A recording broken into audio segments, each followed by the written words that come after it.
Afternoon, welcome people. I thought I would touch base and let you know that this week has been an incredibly difficult week for me.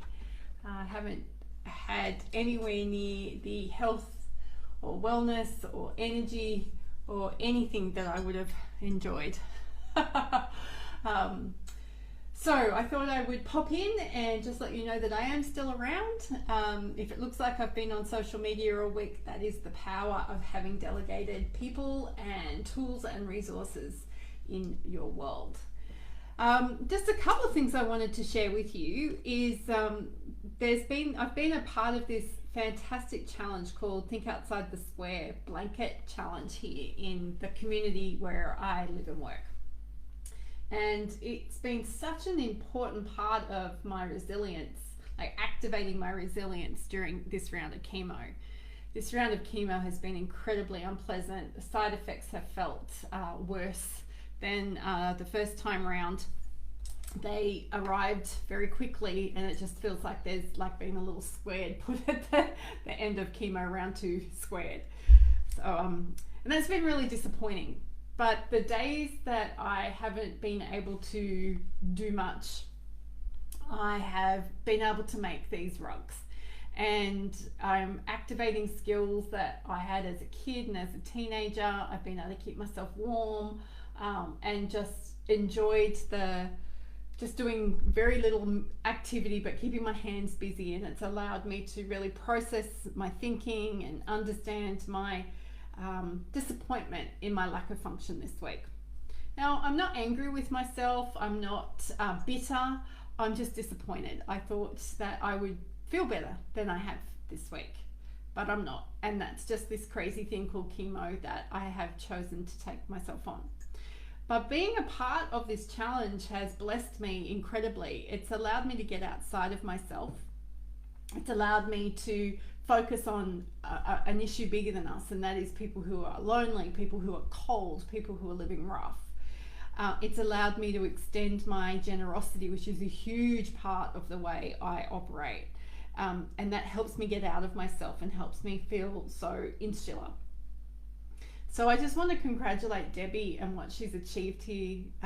We doubled the amount of blankets that she set as a goal, which I think is awesome. And I've still got 2 more upstairs. So I'm already starting blankets for next year, which is pretty cool. I just think that that's been amazing. And if we could come up with something so simple that engages people, because the power for me around it as well is that I didn't feel so isolated. And when you're receiving treatment for cancer, you're a infection risk and a toxicity risk. Yay, so you can make me sick and I can make you sick. Bonus! Knowing that I'm doing this with other people and watching other people post online and say, oh, we're all in this together, really helped reduce my sense of isolation and sense of loneliness.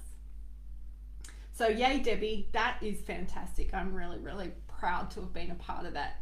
And then Debbie sends me the most beautiful message this morning. One of the blankets ended up being quite large, and I went to quite a bit of effort to finish it. As I was pulling it together, I wrapped it around me, and I felt just incredibly warmed and loved by this blanket. And my husband John had used it one night. He's like, "This is amazing. Do we have to give this away?" And I'm like, yes, we do. And Debbie was explaining to me via text message this morning, and I'm going to do my best to get through this because it still makes me cry, that there was a person that visited the Creative Fringe, which is a co-working space, who was there to see a treatment provider. And she was offered a blanket. She met the criteria and she was offered a blanket. And she chose this blanket that I made. And it had such a profound impact on her that Debbie said that it changed her sense of comfort and the look on her face and how she wanted to be in that moment. So knowing that my little bit of creativity and how I want to be out there in the world has had that sort of impact on somebody has now blessed me incredibly today and allowed me to go, right, where can I do that again? How can I do that again? What is the simple thing that I can do today that can make such a profound difference in somebody else's life? I've also had the most amazing opportunity to actually present at an online conference this week. Now, anybody who has put together a conference in the year 2020 and pulled it off on an online medium, you guys are my heroes, because that is no mean feat. So I have a massive shout out to Gerda, who has been a This Is Private Practice contributor. She is a practice building coach, mentor, guru here in Australia, and she has pulled together this 3-day online event. And I really wanted to be a part of it because it's Australia. I really wanted to be a part of it because I knew she was going to pull quality people together, and I also believe in my message. I really believe that when we embrace being the entrepreneurial clinician, we will truly change healthcare from the inside out. So I really want to impart that message here. Americans have heard me talk about this for years. Australians, you're just catching it. So Gerda's pulled this amazing event off with like 190 registrants, and the speakers have been high quality. Nicola and I actually got to speak at the same event for the first time ever. That's pretty cool. But Gerda's commitment to this event enabled me to go, how can I serve her? I wasn't well enough to turn up live this week. So last week I pre-recorded. I explained why I was pre-recording on the off chance that I wasn't well enough. And the feedback has just been amazing. So as a person who's living with a fairly major medical condition at the moment, having people in my world who are willing to embrace change and be agile and take us up on our offers of accessibility and flexibility, that Gerda has been the most incredibly generous thing I have received. And I'm just really proud again to have been a part of that event. And I am so excited. I've been watching Nicola for the last nearly 2 hours because Nicola uses a lot of words. And it's just so much fun to be a part of an event and be literally on stage with her. I think there should be more of that in our future. Oh gosh, other things I'm really impressed and excited by this week. We've had notification that one of our long-term brain injured clients has actually got a job.